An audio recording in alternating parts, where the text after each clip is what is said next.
우리가 살다 보면 이런 생각이 들 때가 있습니다.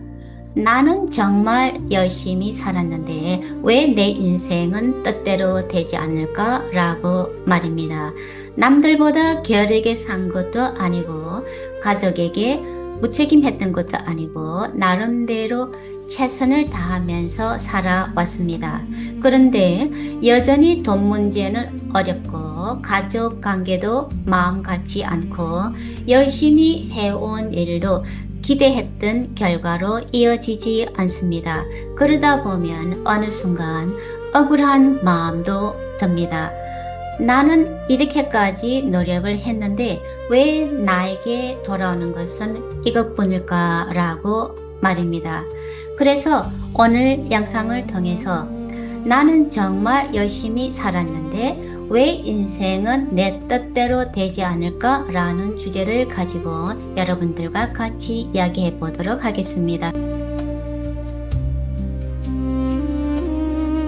오랫동안 사람들의 삶을 지켜보면서 저는 이 질문을 참 많이 만나왔습니다. 그런데 어느 순간부터 저는 이 질문을 조금 다르게 해보기 시작했습니다. 나는 정말 열심히 살았는가가 아니라 나는 무엇을 위해서 열심히 해왔는가라고 말이죠. 우리는 흔히 많이 노력하면 좋은 결과가 따라올 것이라고 생각합니다. 그런데 살다 보면은 우리가 하는 노력의 양과 삶의 결과가 반드시 비례하지는 않는다는 것을 알게 됩니다. 그래서 어쩌면 노력의 양보다 먼저 살펴야 할 것이 있기 때문인지도 모릅니다. 바로 그 노력이 향하고 있는 방향입니다. 열심히 일했다고 해서 돈을 잘 관리했다는 뜻은 아닙니다. 가족을 위해서 평생 희생했다고 해서 그 가족이 정말 필요로 했던 것을 주었다는 뜻도 아닙니다. 자식을 위해서 모든 것을 해 주었다고 해서 그것이 반드시 자식이 원했던 사랑의 모습이라고 말할 수도 없습니다. 내가 누군가를 진심으로 사랑했던 것과 그 상대방이 그 사람이 나에게서 사랑받았다고 느끼는 것 역시 언제나 같은 것은 아닙니다. 이 사실을 인정하기가 쉽지 않습니다. 왜냐하면은 나의 노력도 진심이었기 때문입니다.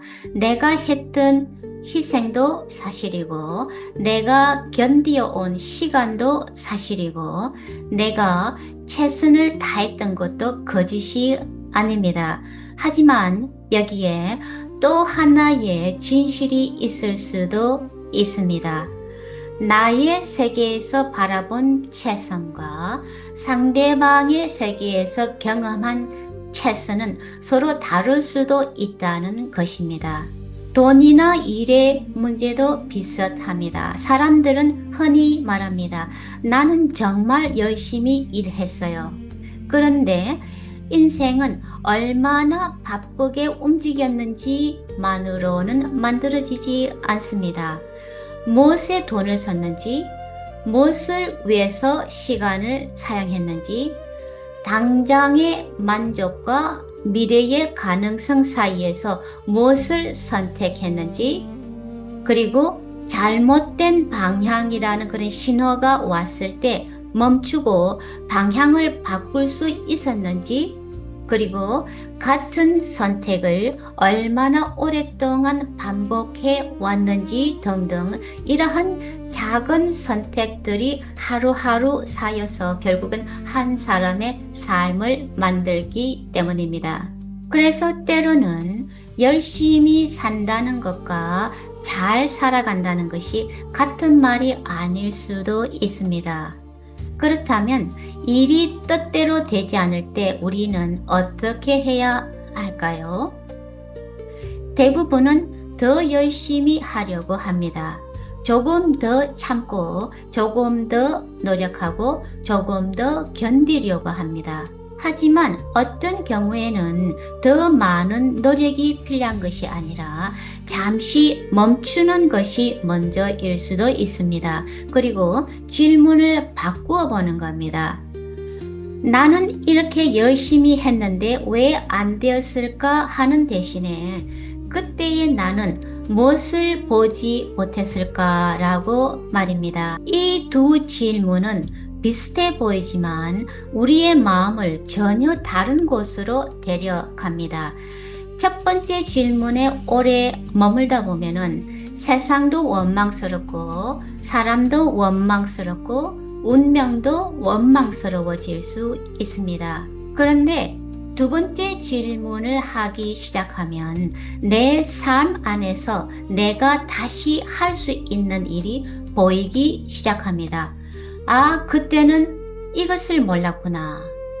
나는 이것이 중요하다고 생각했는데 상대방은 다르게 느끼고 있었구나. 나는 노력을 하고 있다고 생각했는데 사실은 같은 방법을 계속 반복하고 있었구나. 당장의 결과만 보느라 그 선택이 5년 뒤에, 10년 뒤에 무엇을 가져올지는 생각하지 못했구나.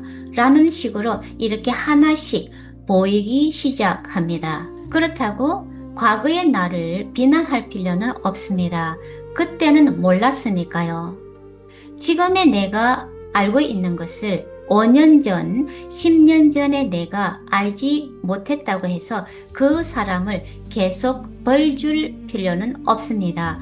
그때의 나는 그때의 시야 안에서 최선을 선택했기 때문입니다. 그런데 지금 와서 돌이켜보니 잘못 판단한 것이 있다면 그저 그때는 그랬었구나 라고 인정만 하시면 됩니다. 그리고 놓친 것이 있다면 이제부터라도 보면 되는 겁니다. 그리고 다음번에는 조금 다른 선택을 하시면 됩니다. 저는 이것이 자기 삶에 책임을 진다는 의미라고 생각합니다. 책임진다는 것은 일어난 모든 일을 내 잘못이라고 생각하는 것이 아닙니다. 세상에는 분명히 내가 선택하지 않은 일도 일어납니다. 시대도 내가 선택하지 않았고, 태어난 환경도 내가 선택하지 않았고, 다른 사람의 선택이나 예기치 못했던 사건들까지 내가 모두 통제할 수는 없습니다. 하지만 그 안에서도 우리는 물을 수 있습니다. 이제 나는 무엇을 할 것인가? 라고 말입니다. 바로 그 질문에서 삶의 주도권이 다시 나에게 돌아옵니다. 오랫동안 점성학을 공부하고 사람들의 차트를 들여다보면서 제가 흥미롭게 느낀 부분도 바로 이런 부분입니다. 사람에게는 저마다 반복해서 선택하는 방식이 있습니다.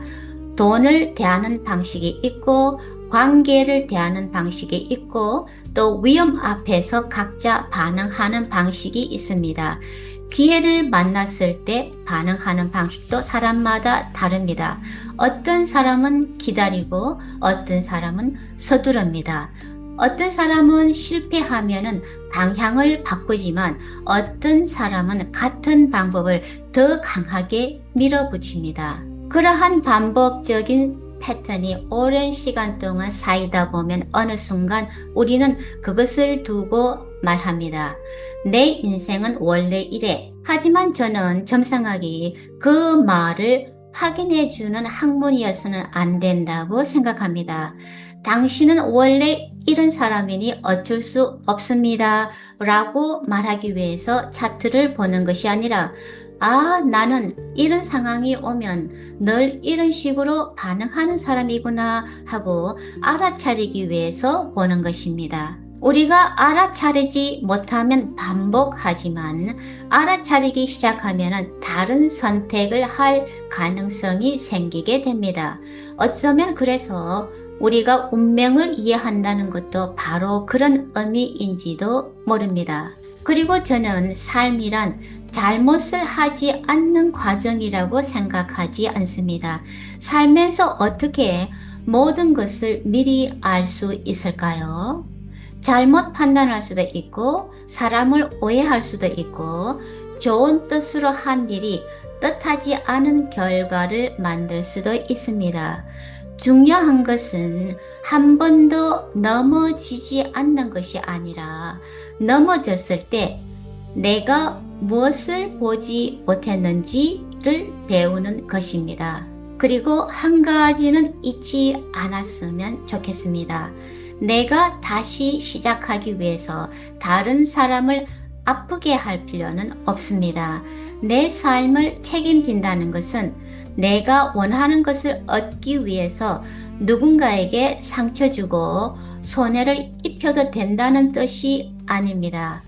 나에게 선택할 자유가 있다면 그 선택이 다른 사람에게 어떤 영향을 미치는지 바라볼 책임도 함께 있습니다. 그래서 자유와 책임은 결국 떨어져 있는 것이 아니라 같이 공존하고 있습니다. 그래서 혹시 지금 나는 정말 열심히 살았는데 왜 내 삶은 아직도 이럴까? 라고 생각하고 계시다면 오늘은 그동안 얼마나 노력했는지를 다시 증명하려고 하시지 않아도 괜찮습니다. 대신에 질문을 하나만 바꾸어 보시기 권유해 드립니다. 그때의 나는 무엇을 보지 못했을까? 라고 말입니다. 그리고 무언가가 보인다면 그때의 자신을 너무 오래 탓하지는 마시기 바랍니다. 그때는 몰랐고 지금은 조금 더 알게 되었으니까요. 그러니까 삶은 어쩌면 그렇게 하나씩 알아가는 과정인지도 모릅니다.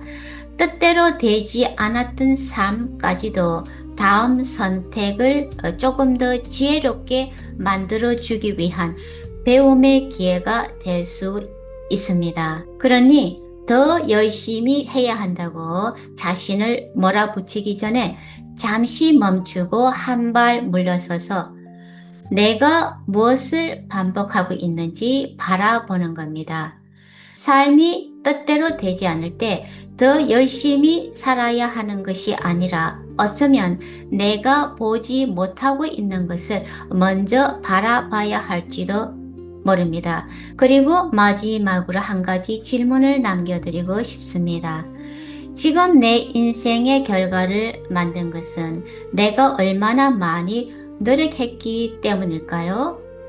아니면 내가 어떤 것을 계속 반복해서 선택해 왔기 때문일까요? 오늘은 그 질문 하나만 마음에 잠시 놔두어도 괜찮습니다. 경청해 주셔서 감사합니다.